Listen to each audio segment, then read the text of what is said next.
Hey guys, how are you? This is Ishai Breslauer, your host of the CRE Shark Eye Show. I hope you guys are doing fantastic. Today, we have Drew White with us, who's going to teach us all about what he does and how he helps people to acquire, to get their money work for them. So he's going to get your money work for you. And we're going to talk a lot about real estate, commercial real estate, and all the stuff that gets us really excited. Drew, thanks so much for being on the show. Hey, thanks for having me, Yishai. I appreciate it. And I've been looking forward to chatting with you. No problem. My pleasure. We have a lot to talk about. You know what? Before we even start, the best thing is to tell everybody, give us like a 2-minute elevator pitch of what do you do so they'll know how you can help them. Yeah, thank you. So I work specifically with real estate investors, and I teach them something that's called the infinite banking concept, or becoming your own banker.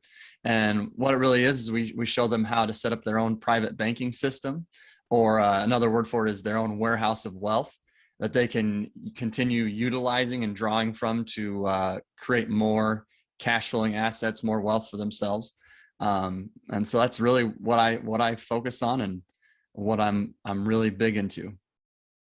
Sounds exciting. And you just gave me like 2 hours of material to dive into. So it sounds exciting.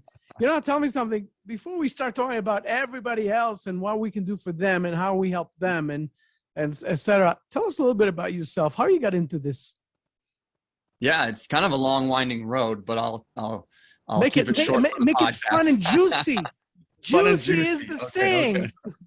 Well, I don't even think I told you this before the show, but I was a pediatric nurse by trade, pediatric oncology nurse. Wow. And I did that for about 10 years. The start of my journey is that I graduated as a nurse with over $150,000 in student loan debt. But I was making at the start $35,000 a year. And so I was like, these numbers do not add up. And that was like, I didn't know anything about money. I didn't know anything about finances. And that really kickstarted my journey, because I was like, I mean, how is this going to work? How am I going to pay off all this debt?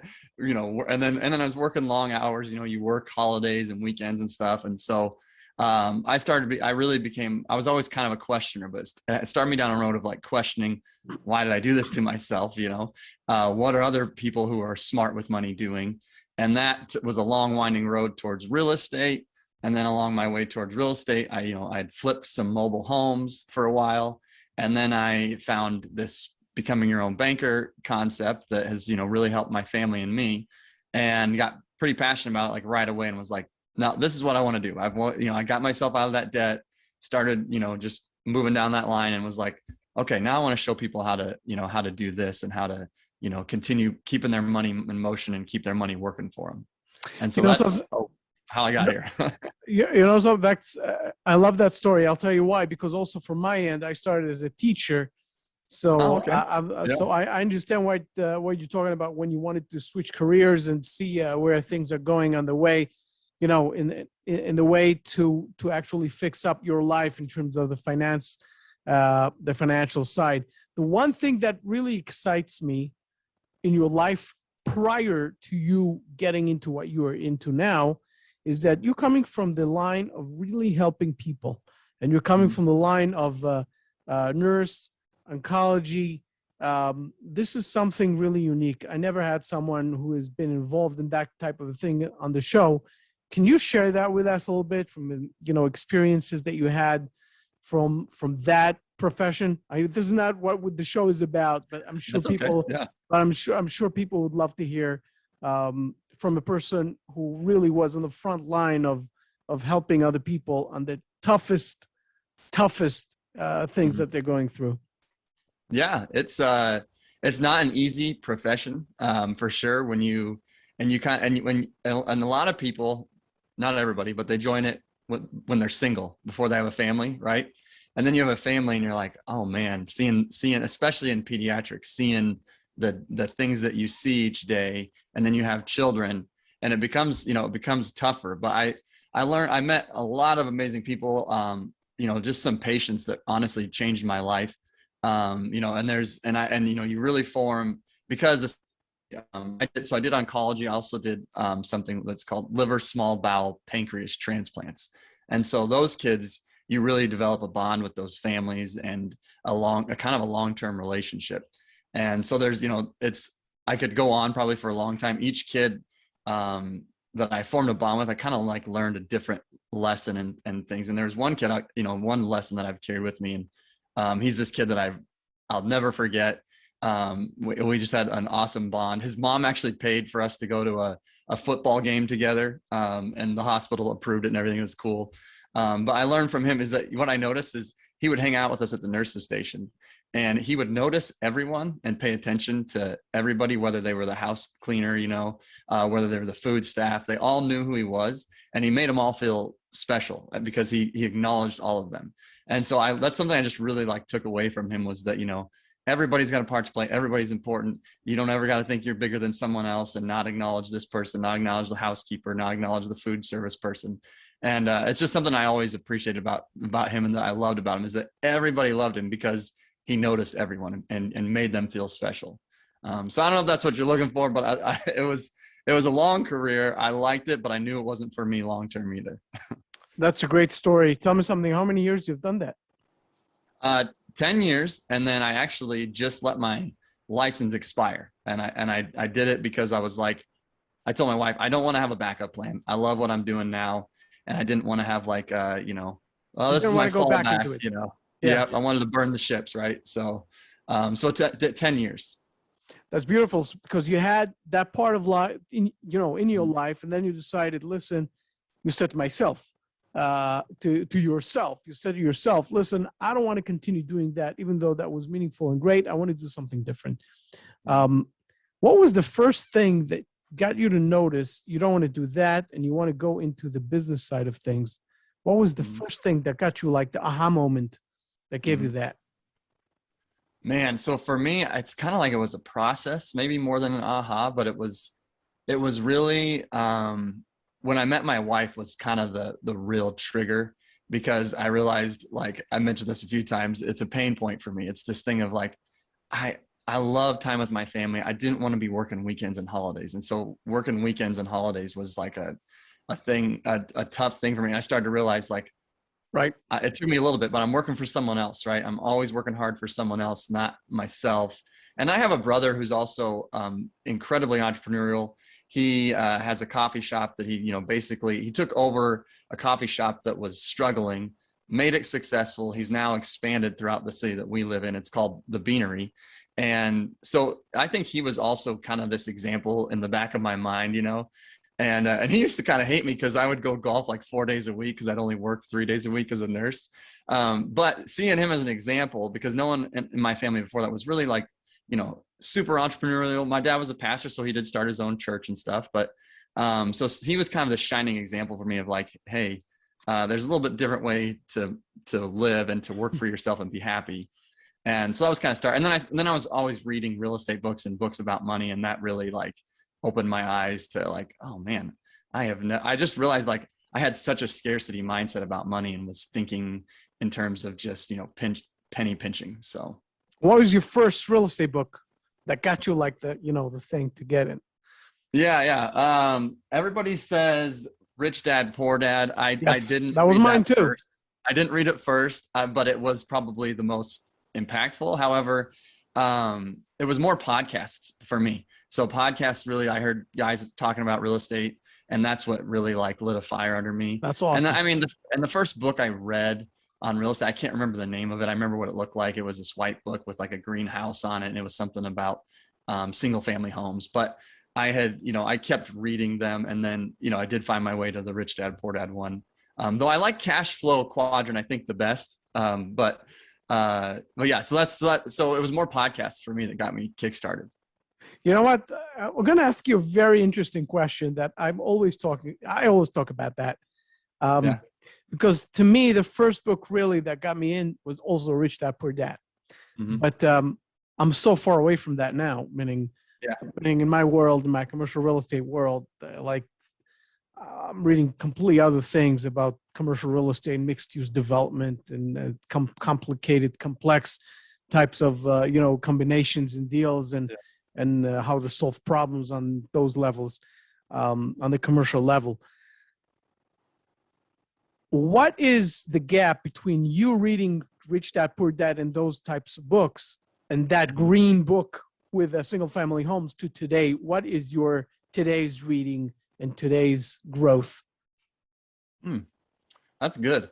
So back then, I didn't have, maybe sounds silly, but I didn't have a lot of self-awareness about what were my struggles, what are things I need to improve. And so for me now, like a lot of the books I read, even now I'm reading one that was by me. It's called Limitless by Jim Quick. And it's about, it's just about your mindset and about, things that you've carried from your past and how to change those limiting beliefs.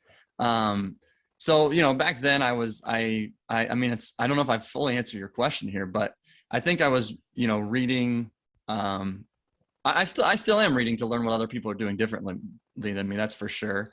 But now I'm also doing probably more work on myself, where I used to have this mindset maybe where my problems were created by somebody else instead of me. I don't know if that makes sense, but so I do a lot of reading on myself, but then I'm always trying to I still like reading about real estate and the different things people are doing. And I like reading, and I read more fiction now too. But so I don't know if I answered your question very well. No, that's cool. Everybody, you know what? The one thing I love and that's what I love about the podcast that I've created. That's the side. I tell everybody that's COVID side effect. The podcast. That's what, brought the podcast. Yeah. Because like pre-COVID, I was running two companies. I would never be able to think that I would ever do that. But I enjoy it so much because I hear different perspective, different types of people, different types of, approaches to life and to business and to anything. And that teaches you so much. So thank you for that. What I ask you, when you start actually getting into investments, can you tell us a little bit about this, path of dealing with investments in real estate and what types of investments, what was the first one, second one, et cetera, and how you got into it, how you rolled into it? Yeah.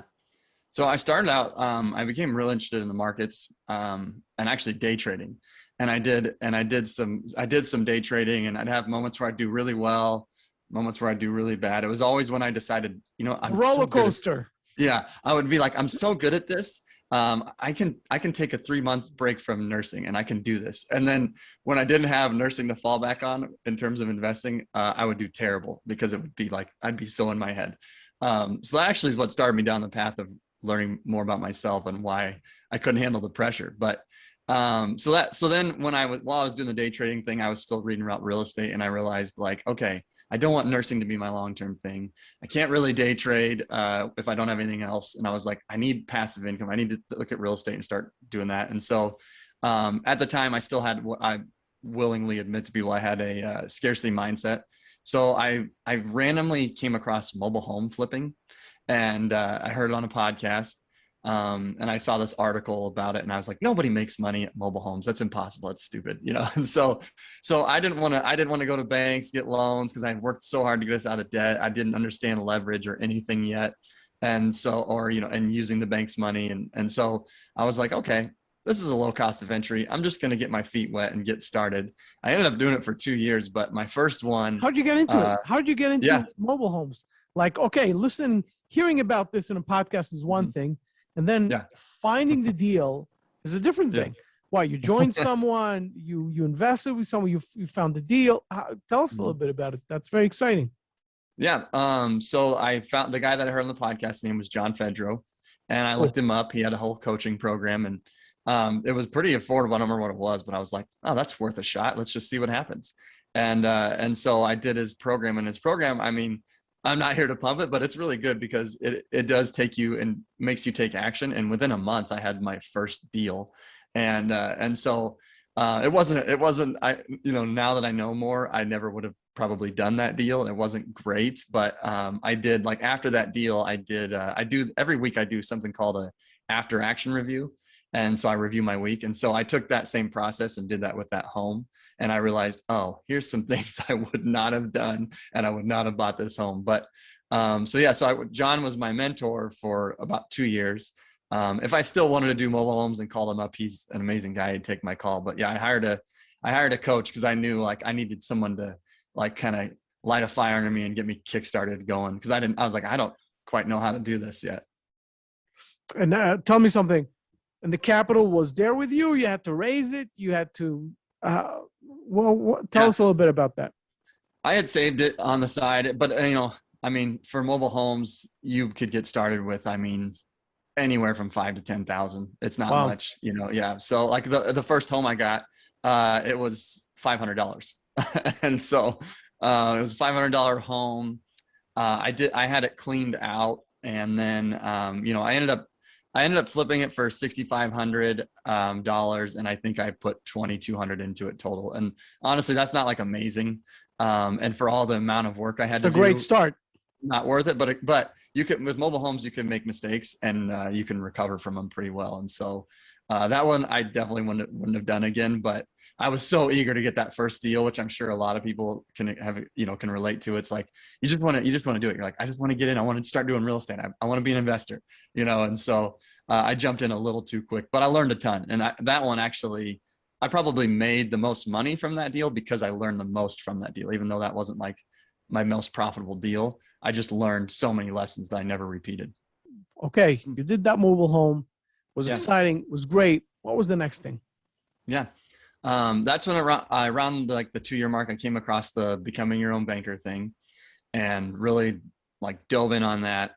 And then I still have mobile, like, so when I say flip mobile homes, I provide financing. So I still have notes coming in from that.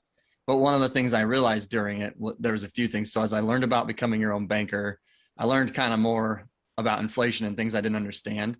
And so when I realized on these mobile home notes, it was like, okay, I have a person paying me $300 a month for 5 years, but that's not, that $300 a month in year 1 that I'm getting is not the same $300 in year 5 I'm getting due to inflation and the dollar being devalued. And so I started realizing, okay, and all the amount of work that I had to do to get these deals coming in, it was like, this isn't still passive. And so I'd say I'm still on my real estate journey. I have investors I work with who have passive deals that I could invest in. But right now so for me, my next phase of that journey is to start investing in apartments on my own. And so, and I have a couple of guys that we might do some together, but initially here, I want to just, get one on my own, like I did with the mobile homes, and get into it, get my feet wet and everything. So that's the progression, I would say, of my journey. And then also just helping real estate investors with kind of warehousing their wealth and growing their wealth in a tax-free vehicle and all that. So beautiful. So the next phase is multifamily, as like we say, like everyone. Yeah. And, but it's not a bad thing to do. It's actually a great thing to do because it's I have a lot of people I'm friendly with, and they are pretty savvy in multifamily, and some of them in medium level, small level, some of them in a very massive level. Mm-hmm. They're very big, and they all say it's one of the best, probably the best asset class that you could think of, because everyone needs a roof over their head, and that will never stop. It's just a matter of knowing how to check the markets, the deals, the locations, etc. Before we dive into how you help people, which is what I'm, that's what I want to get into. Can you tell us a little bit about markets, about you choosing markets, where you're located, and what's your strategy, and what you're looking at, what you've learned? Yeah. So I'm a big fan of practicing what I preach. So I put pretty much most of the money that I'm going to invest and maybe set aside for taxes into this, what we can get into later, but this becoming your own banker system, where because I'm a big fan of having control. And that's what I also like about real estate. I feel like there's a level of control to it versus the markets. I can't tell you, maybe you can, but I can't tell you where the market's going to be in a year, No, but most real estate investments, you can predict pretty accurately where that might be in a year. We couldn't predict COVID and all of that. No. So I'm big into having personal control over my money. The other thing I'm also a big fan of is Bitcoin. So I do hold some Bitcoin as well. We'll talk about that too. Yeah. And sometimes I tell people I'm a little bit of a unicorn, because I feel like sometimes real estate people and Bitcoin people think they're at odds, but I think both work well. And so I really, my wife and I took our money out of our qualified plans, put it into the becoming your own banker system where we can control it and grow our wealth now instead of wait later.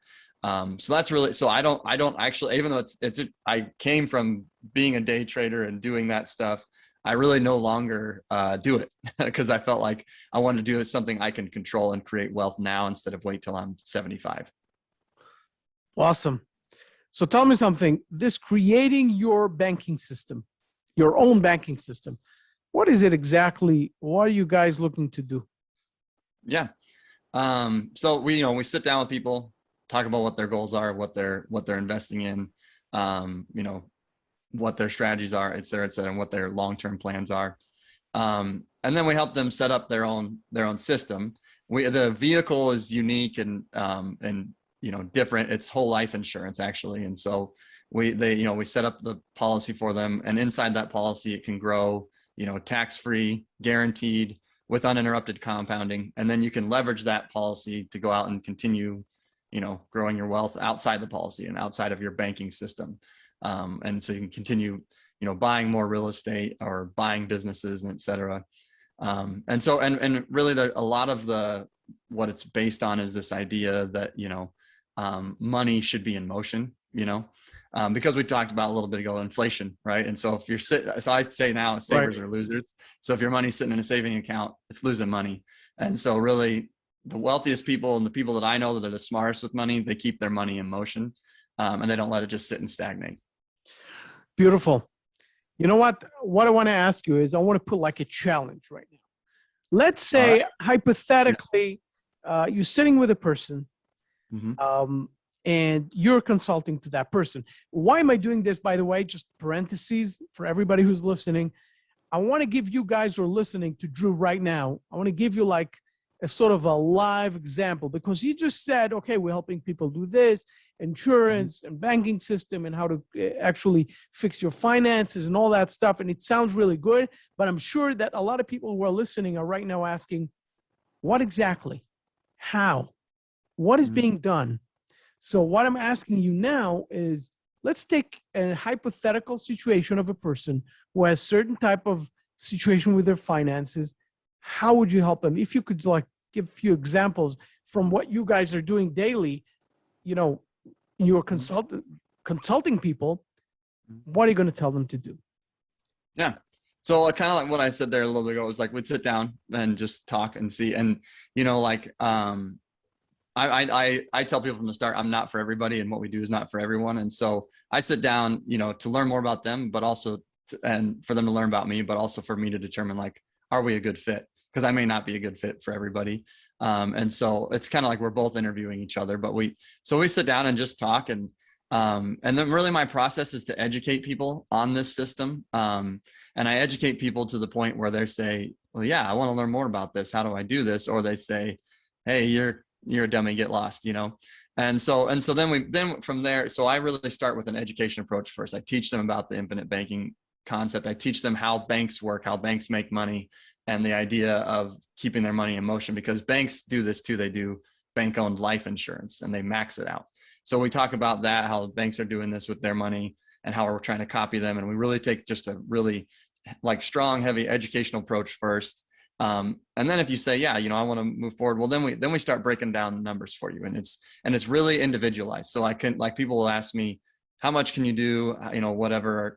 And it's totally, I never tell someone like, you need to put this much in and do this. I really base it on their situation. And so then they give me numbers, we talk and we go back and forth and we make a plan together. I don't just, say, this is what you do and you got to stick to my system. And then there's other nuances, like it has to be with a mutual insurance company, a dividend whole life paying insurance company. Otherwise you're not going to get the benefits of taking the loans and the tax-free guaranteed growth. And so and then from there for us, I tell people when they start their system, when they start their banking system, that's really when my relationship with them begins.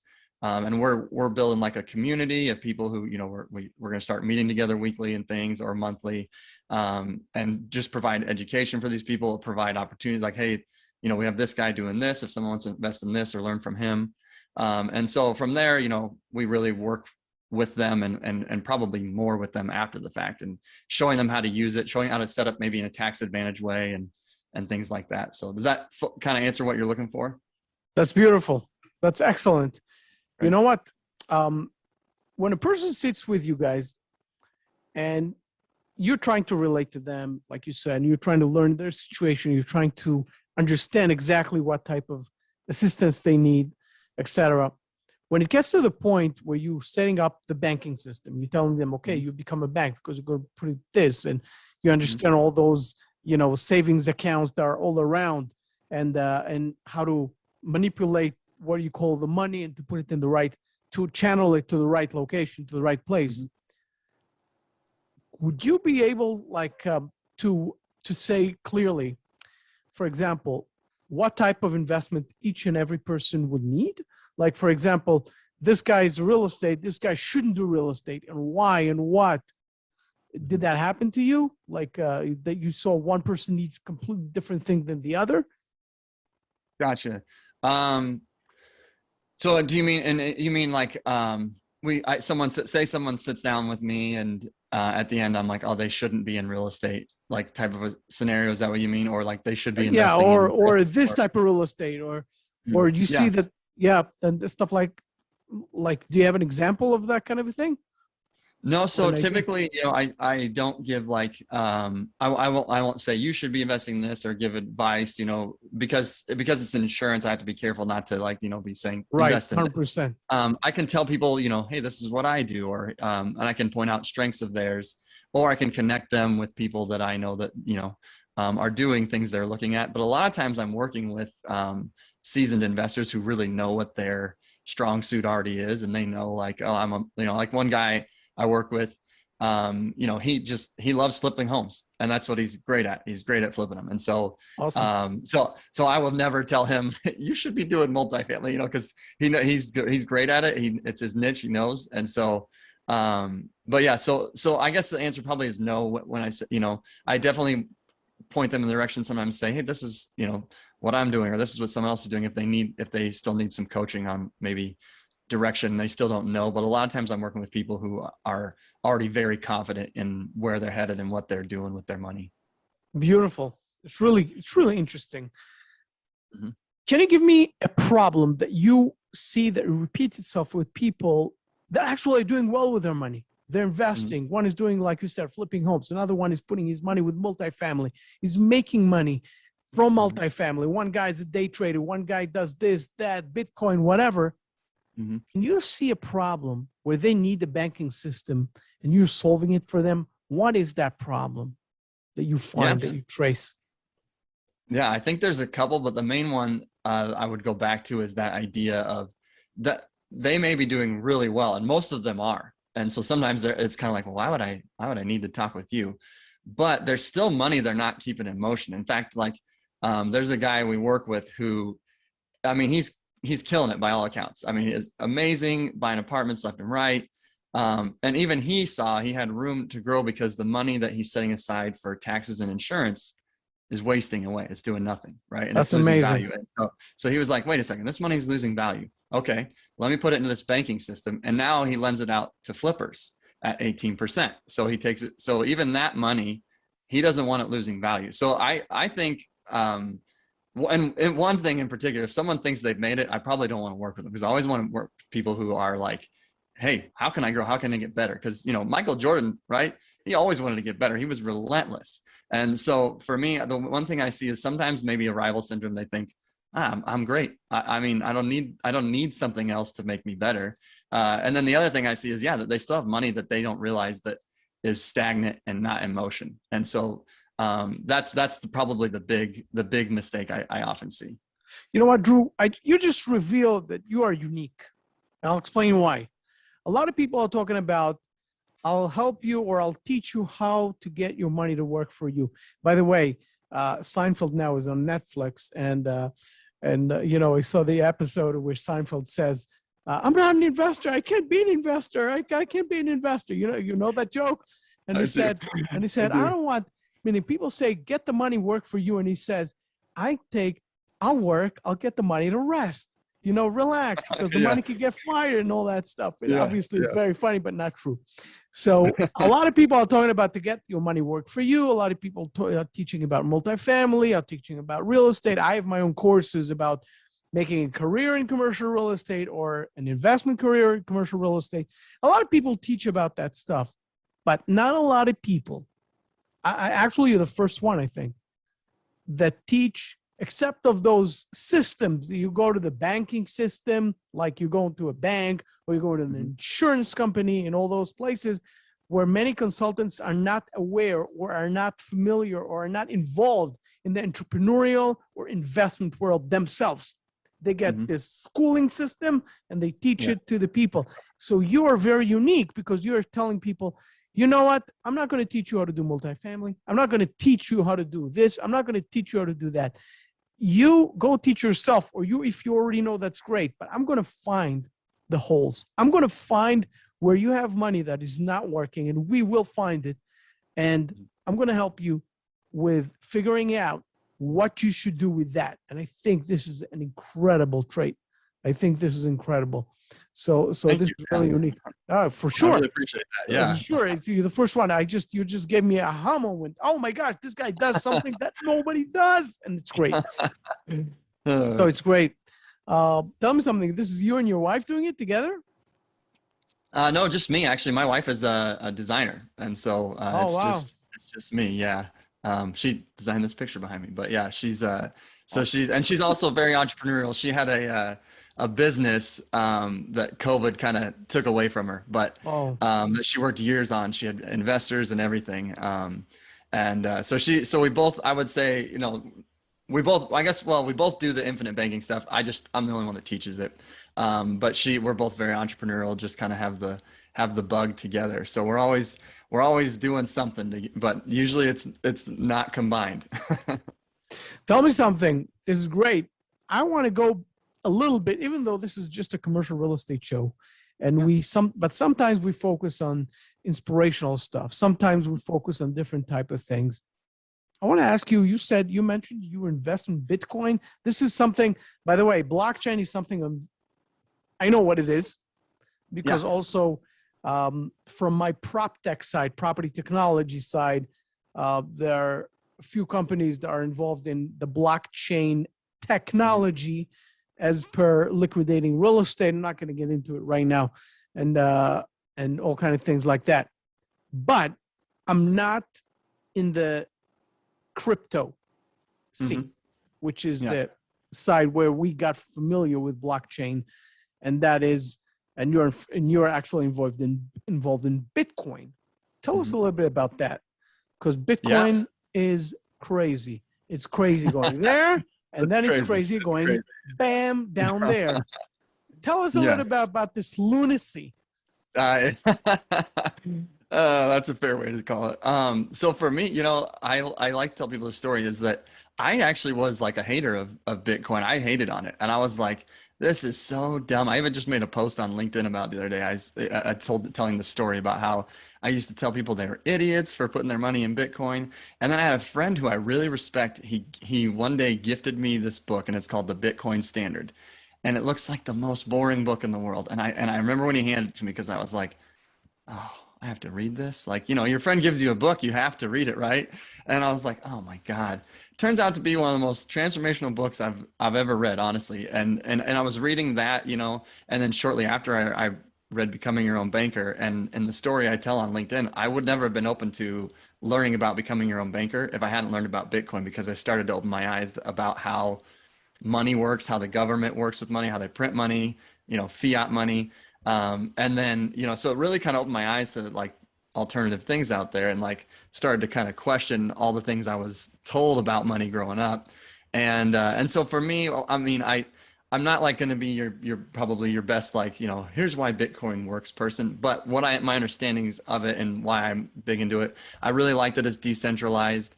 A lot of people throw out this thing that it's criminals use it heavily, which is I would say a very false narrative, because there's basically a ledger that anybody can access. So if a criminal is buying drugs with Bitcoin, they have to be the dumbest criminal in the world. They're better off using the dollar.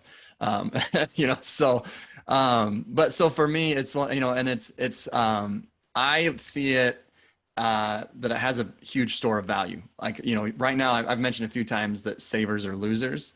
Well, I mean, savers are losers with dollars. I think if you're saving in Bitcoin, I do think long-term you're winning, but that's a speculation. That's a guess. I could be wrong, and I'm willing to be wrong. And I'm not going to bet my whole family finances on it, but I do think it's a good place for us to store value and to store some wealth, I would say, to hedge. And it's a good hedge against inflation. I could go on and on about all things, but it's another great hedge against inflation, in my opinion. All right. Meaning we heard obviously so many aspects about Bitcoin, and it's just this is something I'm totally not involved in. And as I say to everybody, if you want to get involved with something, get educated in it. Meaning you can't just go invest in something without knowing anything in it. And obviously you did that. Yeah, and I was completely ignorant about it, and that's kind of a mistake I made, that I realized I am, at least financially, never gonna go out there and have such bold opinions on something that I literally knew nothing about, and that I'd only knew about from pretty much news. And I realized that was a big mistake in my journey, that I'm like, I'm not going to repeat that again, because I would have been in on it earlier. Drew, listen, I'll tell you, this is a great interview. I love it. And you're doing such a unique thing. If you could tell everybody, because you're in Nebraska, I saw, right? You're in Omaha, Nebraska. Yeah. How can people find you? Obviously, some clients, I guess, are close to you where you are, and some people are very far from where you are. I guess you also consult people through, via Zoom and all that stuff. So the main way would be through my website. It's www.ibcdrew.com. So the letters IBC, which stands for Infinite Banking Concept, ibcdrew.com. Also LinkedIn. It's same thing, LinkedIn and /IBCDrew. But my website, they can find more info. They can connect with me on there and schedule a call if they want as well. Perfect. You guys can see the links above, below, wherever, and you can contact Drew. Drew, thanks so much for being on the show. We definitely learned a lot of stuff, and it was really exciting. All right? Yeah, thank you so much for having me, Isha. I appreciate it. My pleasure. My pleasure. And take